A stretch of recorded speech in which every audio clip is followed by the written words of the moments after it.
Hello viewers, welcome back to my channel. ভোজন রসিক বাঙালিদের যে কোনো উৎসব অনুষ্ঠানে অথবা খাবার শেষে একটু মিষ্টি মুখ না হলে হয় না। আর মিষ্টির মধ্যে রয়েছে বিভিন্ন রকমের মিষ্টি, তবে তার মধ্যে অন্যতম হচ্ছে গোলাপজাম। আর এই গোলাপজাম ডিম ছাড়া খুবই অল্প উপকরণ দিয়ে কীভাবেই ঘরে তৈরি করা যায়, আজকে এই রেসিপিটি আপনাদের সাথে আমি শেয়ার করব। আর হ্যাঁ, যারা আমার চ্যানেলটি সাবস্ক্রাইব করে নিয়েছেন তাদেরকে অনেক অনেক ধন্যবাদ, এবং যারা এখনও সাবস্ক্রাইব করেননি প্লিজ সাবস্ক্রাইব করে রাখুন এবং পাশে থাকা বেল আইকনটি প্রেস করে রাখুন। তাহলে চলুন প্রথমেই দেখে নেওয়া যাক এই মজাদার গোলাপজাম তৈরি করতে কী কী উপকরণ লাগছে।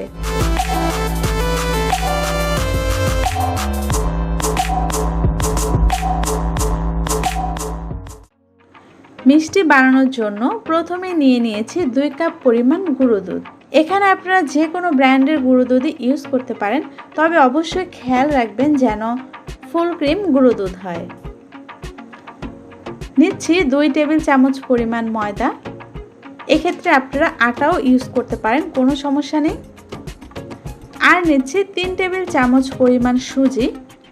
সুজিটাকে আমি 2 টেবিল চামচ পরিমাণ পানি দিয়ে 10 মিনিটের জন্য ভিজিয়ে রাখবো।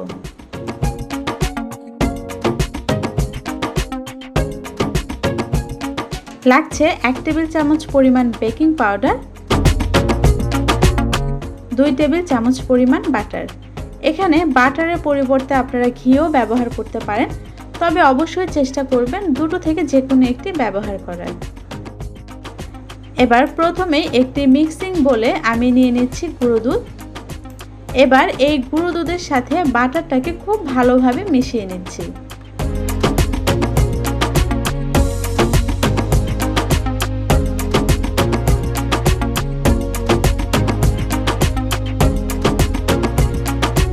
মেশানো হয়ে গিয়েছে।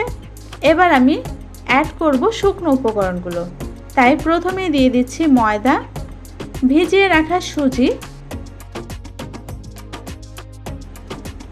Baking powder. এবার এই শুকনো উপকরণগুলো দুধের সাথে খুব ভালোভাবে মিশিয়ে নিচ্ছি। তবে মেশানোর সময় খেয়াল রাখতে হবে মেশানোর পরে যেন এগুলো ঝরঝরে হয়। মেশানো হয়ে গিয়েছে। এবার আমি এতে অ্যাড করছি লিকুইড দুধ। এখানে আমি নর্মাল টেম্পারেচারে রাখা 8 টেবিল চামচ দুধ নিয়েছি। এবার অল্প অল্প করে দুধ অ্যাড করব, তবে দুধ মেশানোর সময় অল্প অল্প করে অ্যাড করতে হবে, এতে করে আপনাদের বুঝতে সুবিধা হবে কতটুকু দুধ লাগবে, কারণ অনেক ক্ষেত্রে পুরোটা দুধ নাও লাগতে পারে। এবার মিষ্টি বানানোর জন্য আমি আঠালো ধরনের ডো তৈরি করে নেব।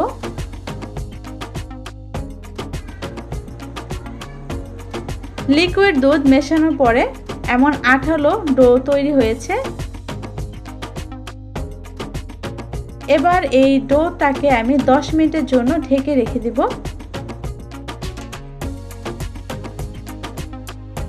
আর এর মধ্যে আমি আরেকটা ফ্রাই প্যানে বেশ অনেকটা পরিমাণ তেলই গরম করে নেব, যাতে করে মিষ্টি বানানোর জন্য যে আমি বলগুলো তৈরি করব সেগুলো সাথে সাথেই তেলে ছেড়ে দিতে পারি।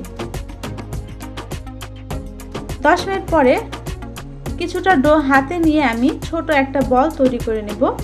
আর এই বল তৈরি করার জন্য আমি এক্সট্রা কোনো তেল বা ঘি ইউজ করছি না, কারণ দেখতেই পাচ্ছেন হাত অনেকটাই তেল তেলে হয়ে আছে। আর এই বল বানানোর সময় খেয়াল রাখতে হবে বলটা যেন স্মুথ হয়, কোনো দাগ যাতে না থাকে, তাহলে মিষ্টি বানানোর পরে দেখতে সুন্দর লাগবে। আর এই বলের সাইজটা হবে বেবি সুইটের চেয়ে একটু বড়, কারণ এই মিষ্টিগুলো ভেজে যখন আমি শিরায় দিব তখন বেশ অনেকটাই ফুলে যাবে। বল বানানো হয়ে গিয়েছে। এবার এই বলটাকে আমি সরাসরি তেলে দিয়ে দিচ্ছি এবং এই পর্যায়ে চুলার ফ্লেমটাকে একদম লো করে রাখছি। এবার এই একই প্রসেসে আমি সবগুলো বল বানিয়ে বানিয়ে তেলে দিয়ে দিব।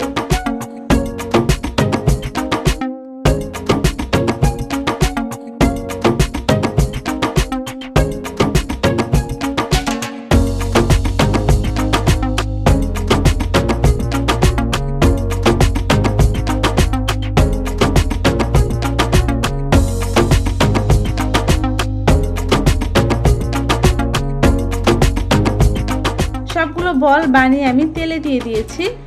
এবার চুলার ফ্লেমটাকে একদম মিডিয়ামে রেখে বলগুলোকে আমি ভেজে নেব।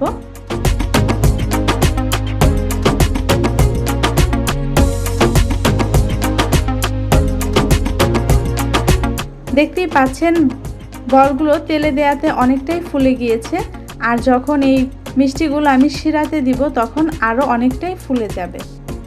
এবার এই মিষ্টিগুলোকে আমি ব্রাউন কালার করে ভেজে নেব, তবে অবশ্যই অনবরত নেড়ে নেড়ে ভাজতে হবে, এতে করে সব দিক সমানভাবে ভাজা হবে।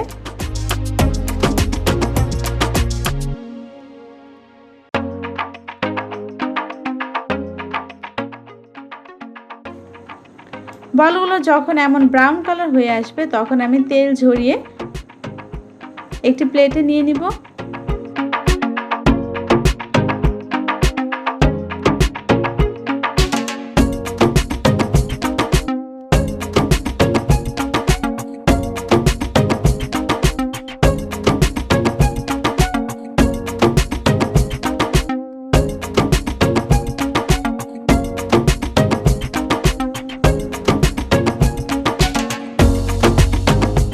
ব্যাস বলগুলো ভাজা হয়ে গিয়েছে। এবার আমি আরেকটি ফ্রাই প্যানে চিনির শিরা তৈরি করে নিব। তাই এখানে নিয়েছি 2 কাপ পরিমাণ চিনি, দিচ্ছি 3 কাপ পরিমাণ পানি। যেহেতু গোলাপজামের শিরাটা একটু পাতলা ধরনের হয় তাই এখানে আমি 3 কাপ পরিমাণ পানি দিয়েছি। এবার একটু স্মেলের জন্য দিয়ে দিচ্ছি 4-5টা এলাচ। এলাচটাকে আমি মাঝখানে ফাটিয়ে নিয়েছি। এবার চুলার ফ্লেমটা হাই রেখে আমি অপেক্ষা করব পানিতে বলক আসার জন্য। 4-5 মিনিট জাল দেওয়ার পরে যখন এমন বলক এসে যাবে এ পর্যায়ে আমি দিয়ে দিচ্ছি 2 টেবিল চামচ পরিমাণ লেবুর রস। এতে করে যখন চিনি শিরাটা ঠান্ডা হবে তখন জমে যাবে না।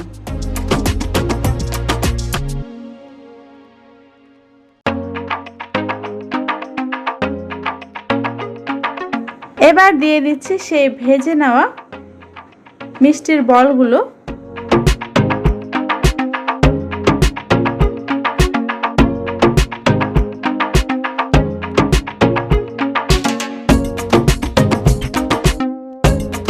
বলগুলো দিয়ে আমি একটি ঢাকনা দিয়ে ঢেকে দিচ্ছি। এবার 3-4 মিনিটের মতো আমি এটাকে জাল করে নিব এবং 3-4 মিনিট পরে অবশ্যই চুলার ফ্লেমটাকে আমি বন্ধ করে দিব। তারপর 2 ঘন্টা পরে আমি মিষ্টিগুলোকে সার্ভ করে নেব। 2 ঘন্টা পরে আমি মিষ্টিগুলোকে সার্ভ করে নিয়েছি। মিষ্টিগুলো দেখতে যেমন সুন্দর হয়েছে, খেতে টেস্টি হয়েছে তার চেয়েও বেশি। আর আপনারা দেখতেই পেলেন কত অল্প উপকরণ দিয়ে অল্প সময়ে ঘরে এই মিষ্টিগুলো তৈরি করা যায়। আর একটি মিষ্টি আপনাদেরকে আমি কেটে দেখাচ্ছি। দেখুন মিষ্টি কত সফট হয়েছে এবং ভেতরে কিন্তু কোনো দানা নেই। তাই এই রমজান মাসে অথবা আসছে ঈদে খুব সহজেই অল্প উপকরণ দিয়ে ঘরেই তৈরি করে ফেলুন মজাদার এই গোলাপজাম। যদি আজকের ভিডিওটি ভালো লেগে থাকে অবশ্যই একটা লাইক দিবেন, আর ভিডিও রিলেটেড কোনো কোশ্চেন থাকলে অবশ্যই আমাকে কমেন্টস করে জানাবেন, আমি উত্তর দেবার চেষ্টা করব। আর আপনাদের যদি কোনো রেসিপির রিকোয়ারমেন্ট থাকে অবশ্যই আমাকে কমেন্টস করে জানাবেন, আর আমার ভিডিওটি ফ্রেন্ডস এবং ফ্যামিলির সাথে শেয়ার করবেন। এ পর্যন্ত সবাই ভালো থাকবেন, সুস্থ থাকবেন। চলে আসবো অন্য কোনো মজাদার রেসিপি নিয়ে। এতক্ষণ সঙ্গে থাকবার জন্য ধন্যবাদ সবাইকে।